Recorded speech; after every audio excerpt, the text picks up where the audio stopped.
Hello students, how are you. उम्मीद करता हूँ स्टूडेंट्स आप सब लोग बहुत खुश और बहुत स्वस्थ होंगे। स्टूडेंट्स आज हमारा जो टॉपिक है वो है मैनेजमेंट इंफॉर्मेशन सिस्टम, जो कि है हमारा बीबीए 6th सेमेस्टर के लिए। ठीक है स्टूडेंट, और आज का जो हमारा मोस्ट इंपोर्टेंट टॉपिक है वो है वैल्यू ऑफ इंफॉर्मेशन। इंफॉर्मेशन की जो है वो किसी भी एक ऑर्गेनाइजेशन में क्या वैल्यू होती है, इसके बारे में हम पढ़ेंगे कि इंफॉर्मेशन जो है किसी ऑर्गेनाइजेशन के लिए कहाँ तक मैटर करती है, कौन कौन से इसके कंपोनेंट्स होते हैं, क्या क्या उसके कैरेक्टरिस्टिक्स हैं और क्या क्या उसकी इंपॉर्टेंस है। इस लेक्चर में आज हम कंप्लीट करेंगे। इससे पहले स्टूडेंट्स हमने जो है मेथड्स ऑफ डेटा कलेक्शन को हमने पढ़ा था, methods of data and information collection. हमने इससे पहले वाले लेक्चर में जो हमने यूट्यूब पे मैंने आपको ऑनलाइन प्रोवाइड कराया था वो हमने कंप्लीट किया था मैनेजमेंट इंफॉर्मेशन सिस्टम में। तो उसी की सीक्वेंस में आज जो हमारा अगला जो टॉपिक है वो है वैल्यू ऑफ इंफॉर्मेशन। ठीक है स्टूडेंट्स, आइए इसको कंप्लीट करते हैं। द कैरेक्टरिस्टिक्स ऑफ टाइमलीनेस, देखिए बहुत इंपॉर्टेंट है, ये है timeliness word. Timeliness to be effective should also be include up to date means current information। देखिए अब बात हो रही है इंफॉर्मेशन की। कोई भी एक ऑर्गेनाइजेशन है, वो पूरा ऑर्गेनाइजेशन जो है वो इंफॉर्मेशन के बेस पर ही रन होता है, इसीलिए इंफॉर्मेशन का जो है वो टाइमलीनेस होना बहुत आवश्यक है। इंफॉर्मेशन आपकी टाइम पर प्रोवाइड हो, जो इंफॉर्मेशन के जो कैरेक्टरिस्टिक्स हैं वो फुलफिल होना बहुत आवश्यक है। अगर रॉन्ग इंफॉर्मेशन प्रोवाइड हो जाएगी किसी भी ऑर्गेनाइजेशन को, तो जो हमारा टॉप लेवल मैनेजमेंट है जो कि फॉलो करता है डीएसएस सपोर्ट सिस्टम यानी कि डिसीजन सपोर्ट सिस्टम, वो जो है फैसले लेने में उसको दिक्कत होगी, और जिससे मतलब क्या होगा, जो हमारा बिजनेस है किसी भी ऑर्गेनाइजेशंस का वो ठीक से स्मूथली रन नहीं होगा। तो इसमें देखो यहाँ पे एक वर्ड लिखा हुआ है timeliness is to be effective should also be include up to date. Effective होनी चाहिए, टाइमलीनेस होना चाहिए, क्या होना चाहिए आपकी अप टू डेट होना चाहिए, करंट इंफॉर्मेशन होनी चाहिए करंट रन करने के लिए। अब देखो इसमें एक वर्ड, इसमें हम आगे हम बात करते हैं एक्यूरेसी की। अब मतलब इंफॉर्मेशन शुड बी एक्यूरेट, क्या होनी चाहिए, एक्यूरेट होनी चाहिए। It means that information should be free from mistakes, क्या होना चाहिए इंफॉर्मेशन में जो है वो आपके मिस्टेक्स नहीं होनी चाहिए, एरर्स नहीं होनी चाहिए, और information should be clear, information जो है वो आपकी क्लियर होनी चाहिए। तो क्या होना चाहिए, टाइमलीनेस होनी चाहिए, एक्यूरेट होनी चाहिए, मिस्टेक्स नहीं होनी चाहिए, एरर्स नहीं होनी चाहिए, और इट शुड बी क्लियर। तो this is the most important characteristics of information. आगे देखो मैंने कुछ और कैरेक्टर्स और भी लिखे हैं, 5 characteristics of high quality of information. 5 भी है, उसके बाद फिर मैंने कुछ और भी जोड़े हैं जो कि इसके अलावा वो भी बहुत इंपॉर्टेंट है। तो पहले हम वो 5 को देख लेते हैं कौन कौन से हैं, जैसे मैंने अभी ऊपर डिस्कस किया students, accuracy, completeness, consistency, uniqueness और टाइमलीनेस। ये 5 कैरेक्टरिस्टिक्स हैं, किसी भी इंफॉर्मेशन के इंपॉर्टेंस, उसकी वैल्यू को बताते हैं, उसकी वैल्यू के सही होने के लिए ये 5 कैरेक्टर्स होने चाहिए। अगर ये 5 कैरेक्टर्स नहीं है तो हम जो हमारी इंफॉर्मेशन है वो हमारी सही नहीं है, वो इंफॉर्मेशन जो है वो ऑर्गेनाइजेशन के लिए वैल्यूएबल नहीं है, यूजफुल नहीं है। ठीक है, तो इसमें जो है एक्यूरेट होनी चाहिए, कंप्लीट होनी चाहिए, कंसिस्टेंसी होनी चाहिए, यूनिक होनी चाहिए, टाइमलीनेस। उसके बाद क्या होना चाहिए, सफिशिएंट होनी चाहिए। सपोज दैट मान लो भाई बात करते हैं टॉप लेवल मैनेजमेंट की, there are 3 levels of management, इसको बोलते हैं management hierarchy, top level management, middle level management और ऑपरेशनल मैनेजमेंट। ठीक है स्टूडेंट्स, तो उसमें जो हमारा जो डीएसएस सपोर्ट सिस्टम का काम करता है, जो डिसीजन मेकर्स हैं, क्या उनके लिए उतनी इंफॉर्मेशन सफिशिएंट है, क्या उतनी इंफॉर्मेशन से वो वैल्यूएबल डिसीजन ले सकते हैं कंपनी के बिजनेस को आगे रन करने के लिए। उस इंफॉर्मेशन से ही जो है कंपनी को क्या लॉस होगा, क्या बेनिफिट्स होगा, क्या कंपनी जो है, ऐसा नहीं कि हमने जो है गलत डिसीजन ले ली तो कंपनी आगे चलकर हमें सफर करे और हमारा मेन जो ऑब्जेक्टिव है, टास्क है, गोल्स है, वो है हम उसको अचीव ना कर पाए। ठीक है, सफिशिएंट। ठीक है, उसके बाद unambiguous means express in clear terms. Yes, unambiguous नहीं होने चाहिए, क्लियर टर्म्स में जो है उसको एक्सप्रेस होना चाहिए। ये नहीं कि आपने मीनिंग को एक्सप्रेस कर दिया, हैप्पीजार्ड नहीं होना चाहिए, जिगजैग में नहीं होना चाहिए, वो should be clear and formed. आगे लिखा है एक्सप्लिसिट। एक्सप्लिसिट मींस इट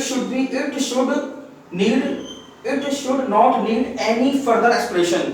मतलब कहने का मतलब क्या है, it should not need any further explanation. इसको कोई जो है इसकी ऐसे सपोज दैट जब आपने एक बार इंफॉर्मेशन की जो वैल्यू है वो आपने डिफाइन कर दी, तो इसको ऐसा ना हो कि इसका जो है उन्होंने अलग मतलब इसका जो है निकाल लिया, भाई मतलब इस इंफॉर्मेशन कुछ और है लेकिन उन्होंने जो है इसको अलग तरीके से एक्सप्लेन कर दिया। ऐसा नहीं होना चाहिए। It should not be need any further explanation, और किसी दूसरे एक्सप्लेनेशन की आवश्यकता नहीं। तो these are the important characteristics of any kind of information which are very useful for an organization।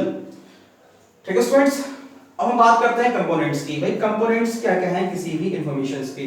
Components की बात करें तो भाई इंफॉर्मेशन कंपोनेंट्स क्या है, हार्डवेयर है, सॉफ्टवेयर है, टेलीकम्युनिकेशन है, डेटा वेयरहाउस है और ह्यूमन रिसोर्स मैनेजमेंट है। तो ये 5 को कंपोनेंट्स हैं किसी भी इंफॉर्मेशंस को जो है कैप्ट करने के लिए, जो है उसको एक्सेस करने के लिए किसी भी ऑर्गेनाइजेशंस के अंदर। अब जब जाहिर सी बात एक सीक्वेंस है, डेटा है, डेटा सबसे पहले हमको मिलेगा, उसको हम प्रोसेस करेंगे और फिर हम जो है उसको इंफॉर्मेशन में कन्वर्ट करेंगे। डेटा अपने आप में जो है वो कंप्लीट नहीं होता जब तक डेटा को जो है जब तक हम प्रोसेस नहीं करेंगे, मीनिंगफुल नहीं बनाएंगे, तब तक वो इंफॉर्मेशन में कन्वर्ट नहीं होता। बिकॉज इंफॉर्मेशन जो है वो आपकी मीनिंगफुल होनी चाहिए, उसका जो है कोई मतलब होना चाहिए।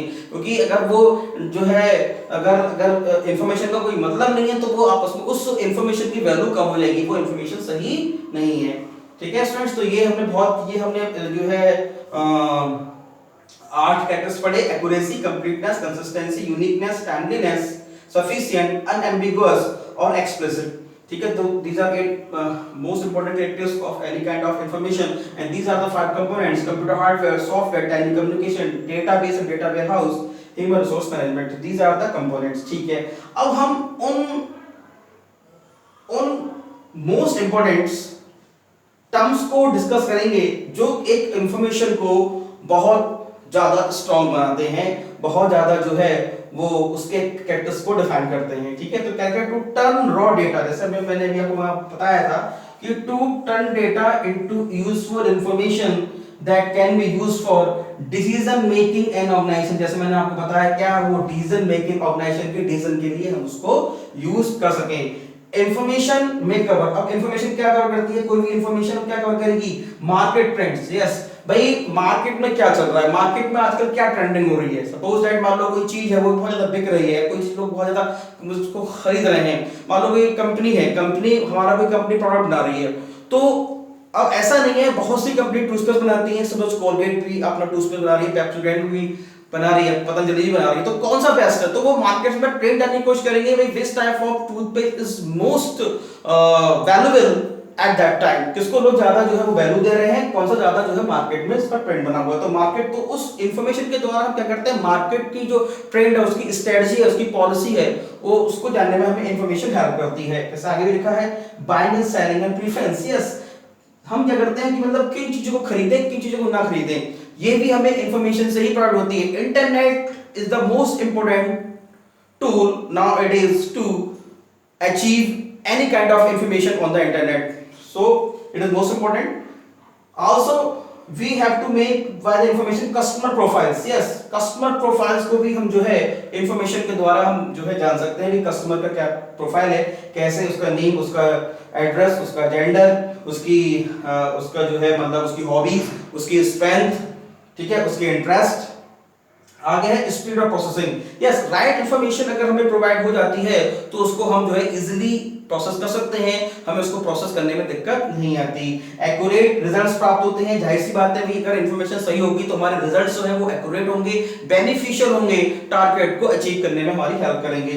Improved company image. Yes, company की इमेज भी अच्छी होती है। भाई देखो कोई भी ऑर्गेनाइजेशन है, अगर उसकी इमेज अगर एक बार खराब हो जाए, अगर मान लो सपोज दैट उन्हें वो इंफॉर्मेशन नहीं मिली, जिस इंफॉर्मेशन के लिए वो काफी नीडी थे, वो तो उन्होंने रॉन्ग डिसीजन ले लिया और जिससे क्या हुआ, कंपनी की इमेज खराब हो गई, कंपनी के शेयर गिर गए, या बहुत सी चीजें हैं जो कंपनी की लिए जो मतलब जो है वो बेनिफिशियल नहीं होते, तो कंपनी की जो है वो इमेज पे भी मतलब जो है सवाल उठता है। Improve customer service. Yes, customer service is the most important, customer is the king. Any type of organization, customers जो है पहले होता है। भाई कस्टमर अगर सेटिस्फाइड नहीं हुआ कंपनी के प्रोडक्ट से, कंपनी की सर्विस से, तो फिर जो है वो इंफॉर्मेशन जो हमने जो है कस्टमर के बारे में हमने जो जानी है वो उसको हम इंप्रूव नहीं कर पाएंगे, कस्टमर की सर्विस को हम इंप्रूव नहीं कर पाएंगे। तो इंफॉर्मेशन बहुत इंपॉर्टेंट है, कस्टमर क्या चाह रहा है उसी हिसाब से हम अपने प्रोडक्ट्स में जो है वो जो कमी है उसको दूर करें, अपनी ऑर्गेनाइजेशन में क्या खामियां हैं उसको दूर करें, अपने जो हमारा काम करने का तरीका है उसमें हम मतलब उसको हम इम्प्रूव करें और अपने बेस्ट बनाएं, ताकि हम जो है सामने वाले को भी बेस्ट दे सकें। ठीक है स्टूडेंट्स, तो these are the most important topic of management information system for BBA 6th semester, value of information. Students, मैं हर बार कहता हूँ जब भी अभी आप लेक्चर देखें तो अपने मोबाइल की ब्राइटनेस को बढ़ाएं, ताकि आप जो भी बोर्ड पे लिखा हुआ है इसको आप नोट कर सकें, मोबाइल का व्यू लैंडस्केप करें और वीडियो की क्वालिटी को जो है बेस्ट वीडियो क्वालिटी चूज करें, ताकि जो भी बोर्ड पे लिखा गया है इसको आप नोट करके अपने नोट्स बनाएं और टाइम पर अपने सिलेबस को कंप्लीट करें। Thank you very much.